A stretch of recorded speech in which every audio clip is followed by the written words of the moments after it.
তোর কি বয়স হয়েছে এই রিক্সা চালানোর? আমার মা তোর মা অসুস্থ না, এই একটা রিক্সা চালানোর বয়স লাগে। তুই আর এই রিক্সা নিয়ে বেরোবি না। আজকে তো বড় ক্ষতি হতে পারে, বড় তো একটা বড়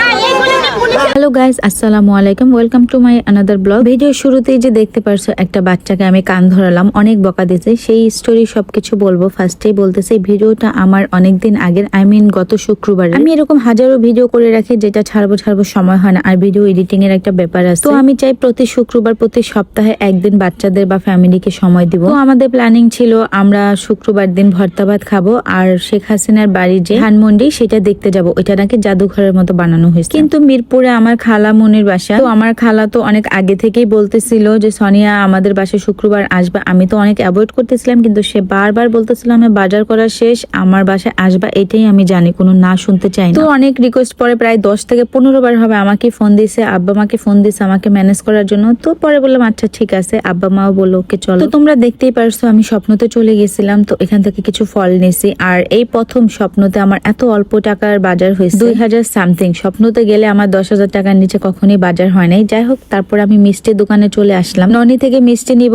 এখানে এসে দেখি কোনো মিষ্টিই নাই ওইরকম, কারণ কিছুদিন আগে বাচ্চাদের রেজাল্ট দিছে, যার জন্য নাকি শুক্রবার অনেক রাশ ছিল। দুপুরে 1-1:30টার মধ্যেই মিষ্টি শেষ হয়ে গেছে। তো যে মিষ্টি ছিল ওইখান থেকে আমি কিছু মিষ্টি নিলাম, আর বাসার জন্য আমি কিছু আলাদাভাবে জিলাপি নিয়েছিলাম। সবুজ নামাজে ছিল, তো আমি রিক্সা দিয়ে ফল মিষ্টি কিনে নিয়ে আসি, আর এদিকে বলি আব্বা মা সবাইকে রেডি হতে। তো সবাই দেখো রেডি হয়ে বের হয়ে গেছে। আমি চেষ্টা করি আমার ফ্যামিলিকে সময় দিতে, আর জানি না আব্বা মার সাথে আমার ঘুরতে খুবই ভালো লাগে। আমার ফ্যামিলি বলতে আমার বাবা মা, আমার ভাই, ভাইয়ের বউ, ভাইয়ের মেয়ে, আর আমি, আমার মেয়ে আর আমার ছোট ভাই, আর আমার বাবা মা সবাই আমাকে অনেক প্রায়োরিটি দেয়। আমি যা বলি সেটাই শুনে। তো একটা সময় ছিল আমার মাকে কোথাও বের করা যেত না, কোথাও যেত না, মা মায়ের মতো থাকতো। বাট এখন আমার মা আমার মতো চলে, আমার মতো করে সবকিছু। আমি কোনটাতে হ্যাপি হব সেটাই করে। আমরা সবাই মিলে গল্প করতে করতে যাচ্ছিলাম, হুট করে মানে এত বড় একটা অ্যাক্সিডেন্ট হয়ে গেল। আল্লাহ একটুকের জন্য বাঁচাইছে। মিরপুর 1-এ হচ্ছে আমার খালার বাসা, তো ওইখানে যাচ্ছিলাম আমরা দিয়াবাড়ি পঞ্চবটি হয়ে বেরিবাদে তামান্না পার্কের একটু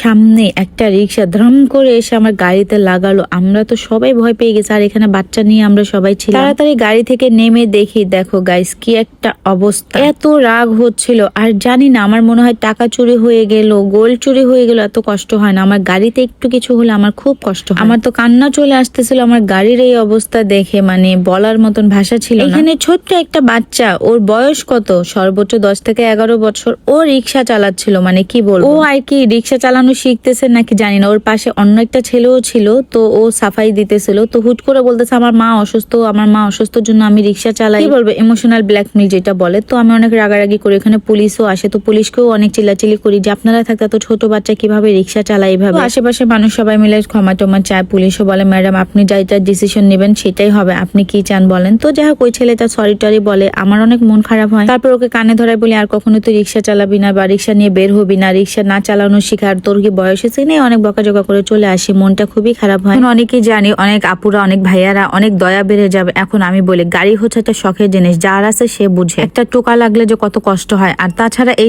যে দাগটুক দেখতেছেন না, এই দাগটুক রিপেয়ার করতে মিনিমাম 15 থেকে 18,000 টাকা লাগে। এখন অনেকেই বলবেন একটা রং দিয়ে মোছা দিবে, ভাই ওই রং দিয়ে মোছা দেওয়ার মতন আমার গাড়ি না, এটা কম্পিউটারের সাথে কোর্টের সাথে মিলাই দিতে হবে। তো আইসা যারা দয়া দেখাবেন একটু ভাইবা চিন্তা দেখেন আপনি হলে কি করতেন। তো গাইস, এই যে বিল্ডিংটা দেখতেছো ইয়েলো কালারের, দিয়াবাড়ি আমি যখন ছিলাম তখন আমরা এই বিল্ডিং এরই 5 তলায় ছিলাম। দেন মানিশা বাবার সাথে রিলেশন হওয়ার পর আমি উত্তরায় চলে যাই। তো খালার বাসায় আসতে আসতে আমাদের প্রায় 4টা সোয়া 4টা বেজে যায়। খালার বাসায় আসার পরে খালা বলতেছে আমরা পরে গল্প করবো, আগে খাবার শেষ করো। তো আমাদের আগে খাবার দিয়ে দিল, আমরা ফ্রেশ ট্রেশ হয়ে খেতে বসলাম। এখানে খালা অনেক আইটেম করছিল, পোলাও ছিল, মুরগির রোস্ট, গরুর মাংস, ডিম, আর ছিল চিংড়ি মাছ, কারণ আমার সানি মানিশ অনেক চিংড়ি মাছ পছন্দ করে। তো আলহামদুলিল্লাহ খাবারগুলো খুবই মজা ছিল। আমরা আগে ফার্স্টে বড়রা খাবার খেতে বসছি, দেন বাচ্চাদেরকে খাওয়াতে বসছি। তো আমরা খাচ্ছিলাম আর গল্প করতেছিলাম কি করব। তো শনিবার দিন যেহেতু বাচ্চাদের বন্ধ, বাট শনিবার আমার ছেলে মেয়ের কুমন থাকে। তো আমার আবার ছোট ভাইয়ের খুব ইচ্ছা শেখ হাসিনার বাড়ি ধানমন্ডি ওইখানে যাওয়া। তো আমরা প্ল্যানিং করলাম শনিবার দিন আমরা সকাল সকালে ধানমন্ডি যাব, ওইখান থেকে ভর্তা ভাত খেয়ে বাসায় যাবো। দেন আমার খালাও অনেক ফোর্স করতেছিল তাহলে আমরা বাসায় কেন যাবো, সকালে তো আবার সেই মিরপুরই আসবে, তাহলে আমার বাসায় রাত্রে কষ্ট করে থেকে যাও, সকালে এখান থেকে দেন আমরা অনেক গল্প স্বল্প করি। বিকালে নাস্তা তো অনেক ফল মিষ্টি চা, তো আমি একটু চা খাই। দেন আমরা গল্প স্বল্প করি, তারপর আবার রাতে ডিনার করি। রাতের ডিনারের সাথে অ্যাড হচ্ছিল কই মাছ ভাজিটা, খুবই মজা ছিল। সবকিছু আলহামদুলিল্লাহ অনেক ভালো লাগছে। অনেক বছর পর খালার বাসায় গেছি বা এরকম একটা সময় কাটাইছি।